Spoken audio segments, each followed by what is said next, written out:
Joining us now is Democratic Congressman Khanna of California. He's a member of the House Oversight Committee. Congressman Khanna, thank you very much for joining us tonight on this very important night. And that, as I know, was your work, putting that event together today, giving us all of this information, so much information that we did not know about the survivors and about, as we just heard, what is actually in the Epstein files. What did you learn today, and what did you learn in putting all of this together? Well, first of all, Lawrence, let me thank you, because if it were not for your reporting, if you had not had Brad on the program, the victims' lawyers, we would never have been able to put this conference together. And so it was you, your team, your journalism that helped make it possible for the survivors to tell their stories. I got to tell you, it's the first time in 9 years in Congress at one of those press conferences that I didn't feel like a politician. I just felt like a human being. And hearing the victims talk about being raped at the age of 14 and then told to get more people from high school and junior high knowing that they would be raped, I mean, it just disgusted me, and it disgusted everyone there. I mean, Marjorie Taylor Greene was so moved that she gave me a hug afterwards. I mean, this was a human moment. One of the things I learned is that some of the victims have not seen their files. They want those files just to reconstruct their own memories, and they're being denied that. Another thing that really drove home for me, their need for these files for closure. I mean, they were just appealing to, they frankly were trying to appeal to anyone's humanity. This was not political for them. They said they've been through so much, and they just want these files for closure. So I hope we can, just as a country, on one thing, come together and do right by these survivors who faced extraordinary hardship. What is the difference between the subpoena that the House, your committee, has issued for these files and what this bill would do that you're trying to pass?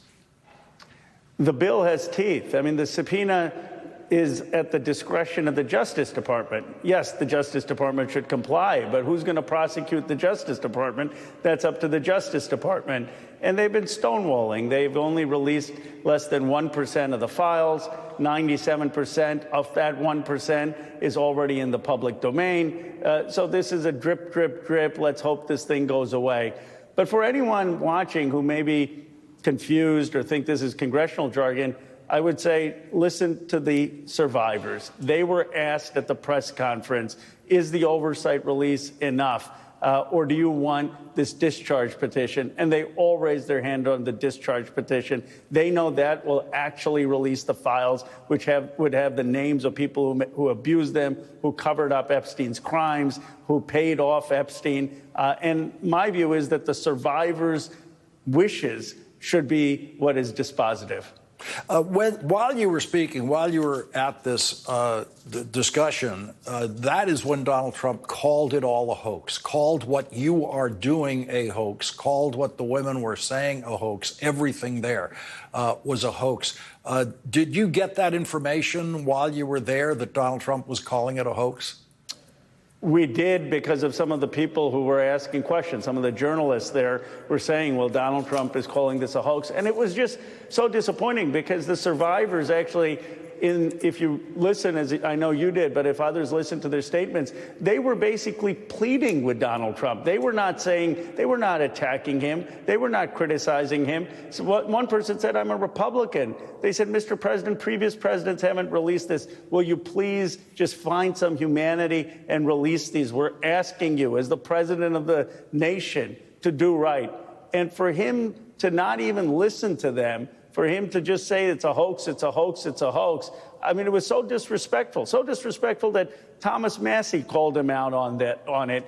So disrespectful that Marjorie Taylor Greene said to the president he should at least meet these survivors, because to call it a hoax is to dehumanize their testimony when they're there crying and reliving a trauma that they faced when they were 13 or 14. And there is no person who would hear them, see how emotional they were and wouldn't believe every word of what they were talking about in terms of their experience.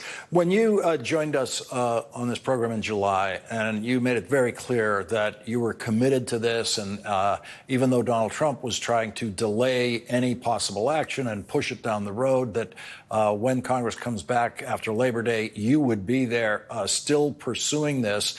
I just want to highlight this point for the audience, because in watching this kind of program, you can hear members of Congress and other politicians say things all the time about what they're going to do in the future, what they're going to do next month or next year or somewhere down the road.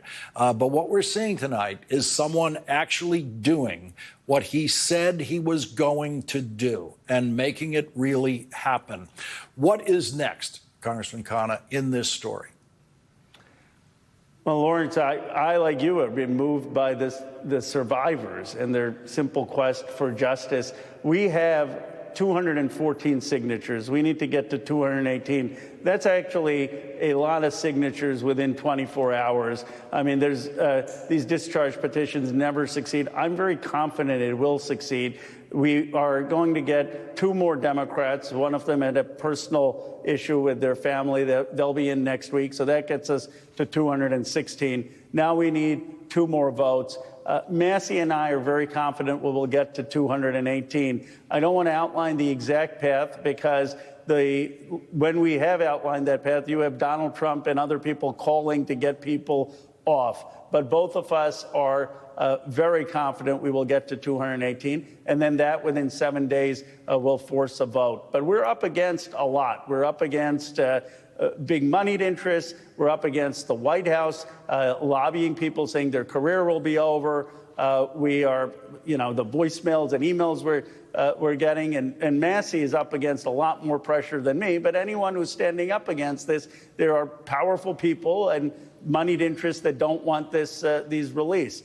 But I am confident that we're going to get there to 218. It's going to surprise people. Congressman Ro Khanna, thank you very much for joining us on this important night.